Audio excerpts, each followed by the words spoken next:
Bueno, pues estamos hoy con Abigail Huertas. Muchas gracias por atendernos a la Fundación ABA en estos coloquios, charla que hacemos un poco para intentar ser fuente de información de todos esos temas que nos interesan a nosotros y también a nuestras familias.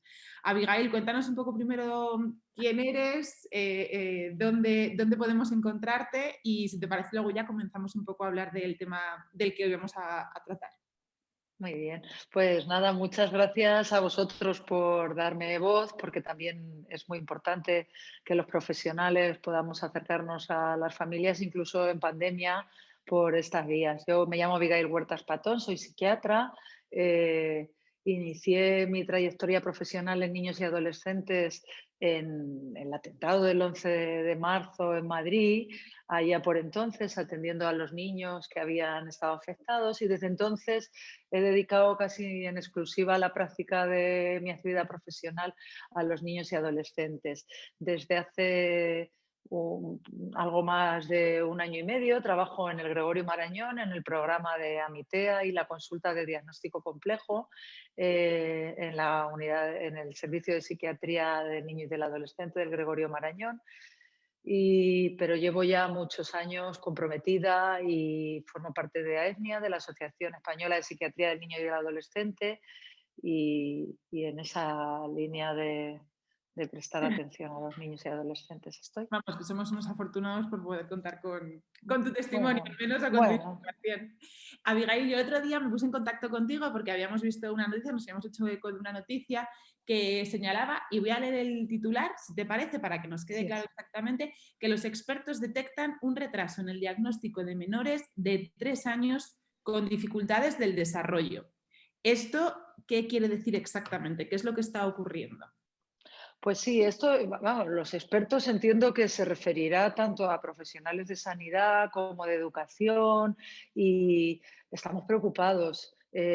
Nosotros siempre hemos trabajado en la línea de trabajar en coordinación con los servicios educativos, con los profesionales de atención temprana o los orientadores, los equipos específicos de alteraciones del desarrollo, y es verdad que sí que estamos preocupados por el retraso en la detección de necesidades, no tanto en el diagnóstico, porque el diagnóstico, una vez que se alerta de que hay un problema, pues puede tardarse más o menos en llegar a ponerle un apellido, un diagnóstico certero, Ujú. pero sí por lo menos a detectar que hay una dificultad en estos niños tan pequeños, y prestarles atención. ¿Por qué? Pues quizá yo no, o sea, tampoco creo que haya que pensar que los padres pues, están sufriendo la pandemia y no estén alerta a los síntomas de sus niños. Los equipos de valoración o de detección pues, han tenido que adaptarse al estado de alarma y a la pandemia, y a lo mejor pues, han tenido que interrumpir inicialmente las valoraciones presenciales. Por la experiencia que tiene cualquiera que tenga hijos, sabe que se han priorizado pues, efectivamente los calendarios vacunales de los niños, pero también la atención a la enfermedad, y entonces las revisiones del niño sano pues se han quedado como un poco diferidas, o bien por temor a contagios, o bien porque el propio pediatra en un momento dado estaba viendo a adultos en una urgencia pacientes con COVID. Entonces, sí que es importante prestar atención a la enfermedad y a las patologías, pero no todo el mundo enferma de COVID. Entonces, quizá las revisiones del niño sano, pues como que se han pospuesto, y al no acudir los niños menores de 3 años a ningún centro educativo, solo acuden a escuela infantil de manera voluntaria, pues los que las familias quieren o pueden, o que lo necesitan por ajustarse al trabajo, pues al haber teletrabajo y familias que han perdido sus puestos de trabajo y estar los niños en casa, pues esos profesionales con un ojo experto que detectaban dificultades en los niños, pues no han podido acceder a ellos. Quizá eso ha sido lo más importante que haya hecho que se Y tarde en detectar las dificultades. sí, y en el estudio este del que habla el artículo también hace referencia quizá a confusión de los padres, ¿no? O sea, aparte de lo que tú acabas de comentar, pues que a lo mejor tú detectas algo o notas algo, pero sobre todo en el momento del confinamiento, o bueno, incluso ahora que también estamos más aislados entre nosotros, como que se pueda confundir, ¿no? Que digamos los padres, bueno, pues le está pasando factura al pobrecito, está aburrido, está, no sé, lo está llevando mal y no sé, te confundes. Puede ser también... Puede ser y no puede ser. Es verdad que nosotros también hemos alertado de que hay una serie de comportamientos que pueden ser normales en una situación tan excepcional como esta y que, lógicamente, todos los cambios ambientales pueden repercutir tanto en los adultos como en los niños, que no hay que eh, sobreexcederse y sobreactuar y prestar atención. Pero siempre hemos transmitido que ante la duda hay que consultar con un profesional. El problema es que, pues, por ejemplo, padres primerizos que no tienen otro niño con quien comparar, no saben si lo que están observando es normal o no, si el niño no sale al parque a jugar con otros niños o no va a la escuela infantil. Es muy difícil hacerse una idea de si lo que estamos viendo es, sí, los niños, igual que sus padres, pues pueden estar con el sueño alterado, malhumorados, con cambios en el patrón de alimentación también, pero no tengo la sensación de que haya sido este el problema fundamental. O sea, yo creo que hay unos profesionales expertos que los padres, algunos tienen más hijos y podríamos decir que eso ya es una experticia, pero no se consideran personas. O sea, las revisiones del niño sano y los equipos de atención temprana vinculados a educación están precisamente para tener esa mirada que pueda detectar señales de alarma. Y las consecuencias, sin ánimo de alarmar ni nada, porque no pretendemos eso aquí, pero las consecuencias justo eso de no darse cuenta en el momento adecuado y por tanto llevar al niño más tarde quizás de lo que hubiera sido lo ideal, ¿qué puede ocurrir? Hombre, pues esto es sobradamente sabido y está sobradamente estudiado que cuando hay un niño con dificultades, por ejemplo, del neurodesarrollo, cuanto antes se empiece a intervenir con él, mejor es el pronóstico a largo plazo en la mayoría de los casos, independientemente de que hay otros factores que puedan influir en el pronóstico, como a lo largo de la evolución, la enfermedad que tenga el niño, que cause esos trastornos del neurodesarrollo. Pero está claro que una atención temprana condiciona positivamente la evolución. Pero ahora mismo, ¿qué es lo que estamos observando? Pues un aluvión de demandas o de consultas semiurgentes porque los profesionales educativos, al retomar las escuelas infantiles su actividad y atreverse ya a las familias o tener que trabajar y tener que escolarizar a sus niños, pues están detectando una serie de necesidades educativas que no pueden determinar bien porque no acceden a los recursos, porque los equipos de atención temprana a lo mejor están saturados, tienen muchos niños esperando para ser atendidos, hay mucha lista de espera. Entonces demandan un informe médico con un diagnóstico médico para poder justificar prestar a los niños esos apoyos educativos o esa Ya. estimulación que necesitan. Entonces, eso lo estamos experimentando ya y a tanto a educación como a sanidad nos preocupa Ujú. que efectivamente a los niños que tienen dificultades hay que prestarles los apoyos que necesitan, pero eso no tiene que suponer forzar el sistema de salud. Si tienen un diagnóstico lo tienen, si no lo tienen no lo tienen, pero buscar una consulta con un súper especialista porque no puedes acceder al equipo de atención temprana que determine esas dificultades o tener que pagar una valoración privada, Claro. pues no es razonable. Entonces, tanto educación como sanidad son conscientes de esto y yo creo que se están produciendo cambios. Hoy mismo en el Boletín Oficial de la Comunidad de Madrid ha salido publicado, que lo estaba leyendo antes de que conectáramos, Sí. un nuevo equipo específico. No he podido ver bien qué necesidades quiere atender, pero Educación está designando profesionales para que vayan detectando todas estas dificultades, porque Sanidad les estamos transmitiendo esa preocupación a nivel nacional, vamos. Entonces, para los que vayan a ver esta entrevista, padres que igual ahora mismo, pues es verdad que sienten esa confusión de la que hablábamos o simplemente pues que no saben muy bien si deben ir, no deben ir, ¿cuáles serían esos tips o esas claves como padres para realmente estar atentos, fijarse y decir, vale, algo tenemos que hacer ya, no vamos a esperar? Te refieres a los preescolares, ¿no? A los Sí, menores de 3 años, hablamos me de los de preguntas. 3 años. Luego te voy a preguntar también por qué específicamente hablamos de estos y no nos referimos también a otras edades que entiendo que también pueden Es sufrir. diferente, claro. Bueno, en los menores de 3 años, normalmente el signo de alarma suele ser los ítems del desarrollo, cuando empiezan a caminar, cuando empiezan a hablar. esto es lo que suele alertar a las familias, pues parece que otros niños de la misma edad ya caminan y el mío no. Ya, Parece que no responde a su nombre o que no me mira. Estas señales del desarrollo muchas veces los padres las detectan o los abuelos o los maestros y otras veces no. Por eso es muy importante que acudan a su pediatra de confianza. ujú, eh, para que se puedan hacer las revisiones del niño sano, que hacen preguntas, buscando todas estas, o sea, no vamos a alertar a las familias no, cuando a lo mejor cada niño tiene su ritmo de desarrollo y ujú, depende de si están más o menos estimulados, adquieren determinados logros antes o un poquito más tarde, pero sí que el pediatra de atención primaria es una persona de confianza para las familias que seguro que puede detectar cualquier preocupación. Yo creo que ante cualquier preocupación de las familias hay que consultar, no hay ujú. que quedarse con la duda. Ahora que incluso pueden hacer consultas telefónicas. Es mucho mejor consultar con el pediatra que buscar en Internet. Si los niños acuden, es verdad, porque Doctor si los, Internet hace mucho daño muchas últimamente. veces llegan con cuestionarios de screening o cosas Sí. que no se ajustan a su situación. Luego los niños que están acudiendo a centros escolares, a guarderías o a escuelas infantiles, también a veces son las propias maestras las que transmiten a las familias esta dificultad.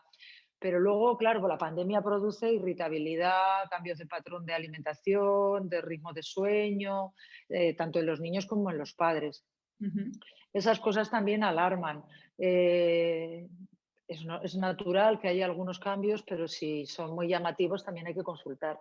Entonces yo o sea, no daría unos tips de alerta, simplemente que si ven que algo les preocupa o que creen que no va bien, que consulten con Que ante la su duda, pediatra de atención primaria o con un profesional, porque no pasa nada por consultar y se claro, quedan tranquilos. Lo que no entraría es en tempestad de movimientos de pues no me quedo tranquilo con lo que me dice el pediatra, voy a ver si tengo un amigo que me ya, consigue un contacto en algún hospital ya. o sea, yo creo que quizá lo más importante es eso, que consulten con un profesional ante cualquier duda, porque los padres son muy intuitivos Sí. y, y muchas veces hay que Lo escucharles. vemos al final antes que Sí, ninguno. sí, Abigail te decía que nos habíamos centrado en los niños de 0 a 3 años porque al final el estudio del que nos hemos hecho eco de la noticia es en los niños en los que se centra, pero entiendo que una situación como la que reflejan en este artículo también ha sí. podido, ¿no? Les puede ocurrir también a niños mayores. O por qué nos centramos en estos niños y no hablamos ya de 4 o 5 años que al final también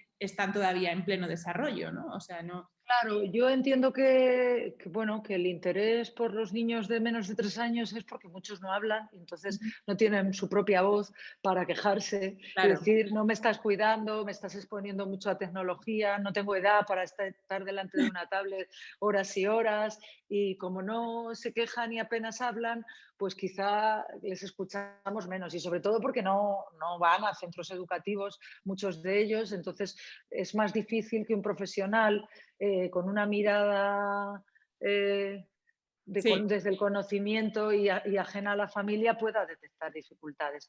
Con los niños de edad escolar, pues sus propios maestros, la capacidad de socializar con otros, eso mismo ya es una señal de alarma que los padres ven mucho más fácilmente. Aún así, también se está retrasando la atención, la salud mental preocupa en la infancia y en la adolescencia, nos preocupa mucho. O sea, podemos Está decir claro, que sí. realmente la salud mental está siendo la gran perjudicada, o no sé si la gran perjudicada, pero una de las grandes perjudicadas con esta situación que estamos viviendo tan extraordinaria y extrema. Pues hombre, yo diría que sí, tanto en niños, niñas y adolescentes como en adultos. Quizá, aunque los profesionales de la salud mental estamos poniendo mucho empeño y mucha energía y se está invirtiendo en salud mental, quizá la salud mental infanto-juvenil está un poco olvidada. Hombre, ya salió una publicación de UNICEF hace ya Sí. que transmitían esa preocupación por la salud de los niños, las niñas y los adolescentes, pero sobre todo por la salud mental en la pandemia, Ujú. donde analizaban varios expertos toda la situación y expresaban su preocupación. Para que te hagas una idea, seguro que lo sabes, pero en la Unión Europea solo hay 2 países que no tienen reconocida como especialidad la psiquiatría infanto-juvenil y son España y Bulgaria. Entonces, esto ya dice mucho de lo poco que preocupa la salud mental infanto-juvenil Sí. en nuestro país. Entonces, ahí estamos en esa lucha por divulgar, porque si nos dais una ventana a la población, Claro. poder ser voz de este problema, pues sobre todo por los niños, no por nosotros. Sí, porque al final esto, el hecho de no tratarlo, el hecho de tenerlo olvidado, las consecuencias a largo plazo son brutales y en Claro. una situación como la actual encima, pues entiendo que claro, se va a agravar todo eso y se irá agravando poco a poco si no se atiende y no se explica y no se cuenta y se tiene como tema tabú, evidentemente eso irá peor, ¿no? Supongo. Claro, todos los problemas emocionales o los trastornos de salud mental que se producen en la infancia son Ujú. devastadores a largo plazo en el desarrollo de la persona y en su vida adulta y dejan huella. Esto nos preocupa porque son problemas tratables que si se detectan pronto y se tratan, se curan. Ya. Y la persona pues tiene un desarrollo pleno y una vida sana, pero si no vemos lo que está ocurriendo, pueden ser igual de graves que cualquier otra enfermedad médica, igual de devastadores para el desarrollo en una edad tan temprana. Claro. Entonces, eso es lo que nos preocupa sobre todo, que son males tratables. Sea, lo que nos queda claro, Abigail, de toda esta charla que estamos teniendo es, uno, ante la duda siempre preguntar, que para eso estáis al fin y al cabo, que a veces nos creemos que, bueno, pues es una tontería o te da vergüenza incluso, que te tildan de exagerada y no, tienes que ir a preguntar, ¿no? Y en segundo lugar, que hay que hacer caso a las enfermedades mentales, a los desarrollos que al final los tenemos olvidados y son básicos para el futuro de cualquier ser humano, ¿no? Sí, eso podría ser lo más importante. Luego hay otra parte que a mí me gustaría resaltar también, y es que también los padres y las madres se tienen que cuidar ellos. O sea, por eso yo siempre digo que ante la duda hay que consultar, porque si papá o mamá están tranquilos, pues es más fácil que sus hijos estén tranquilos. Entonces, si hay algo que te preocupa, que te inquieta, que te hace pensar que algo no va bien, ocúpate de ello. Claro. Y entonces muchas veces las familias ahora, es que esto es abrumador para todos. Hay familias que han perdido puestos de trabajo, que han perdido familiares, que han enfermado ellos. Entonces, eso necesariamente hace, pues esto que decía, o que tengan al niño consumiendo más tecnología, o que no estén alerta a sus necesidades emocionales, o que aún cuidándoles y estando alerta a sus necesidades emocionales, sientan que no llegan y se sientan culpables. Por eso yo decía, ante la duda es mejor preguntar y quedarte tranquilo, porque eso también es un cuidado a los padres y a las madres que necesariamente repercute en la salud de sus hijos. Y este es como también como Lo la anotamos. otra patita que hay que tener en cuenta, que nosotros trabajamos también. Bueno, lo que esperemos todos es que esa situación termine o por lo menos mejore de verdad de una vez, ¿no? Y que vayamos viendo la luz poco a poco, que al final tanta oscuridad yo creo que también es lo que nos está pasando factura en general y si Sí, es muy grande, pues sí, de alguna manera nos está trastocando a todos nuestra vida demasiado y está siendo un poco cansado, ¿no? está siendo muy, muy agotador, estamos todos muy fatigados, pero terminará. Y lo bueno es que los profesionales de salud mental sabemos que ahora nos viene a nosotros nuestra ola particular, pero estamos dispuestos a atender las necesidades de la población. O sea Me quedo con que ese mensaje optimista, Abigail, sí, terminará. sí, Esa palabra para mí va a ser la terminará. clave de esta charla Sí, contigo. Ha sido un sí, placer hablar contigo, que nos lo mismo transmitas te tus digo. conocimientos vamos, aquí tienes un altavoz para cuando quieras, que además, sobre Bueno, todo, si nos has dejado claro que hace falta, pues solo tienes que tocar a la puerta y te la abrimos encantados. pues estupendo, os lo agradezco muchísimo. Muchísimas gracias por todo y por el trabajo que hacéis, sobre todo cada día, a ti, a tu equipo y a todos los que trabajáis para cuidar de nosotros, que lleváis bastante encima ya. Ah, cuidaos mucho vosotros también, ¿eh? Y gracias, de verdad. Muchas gracias.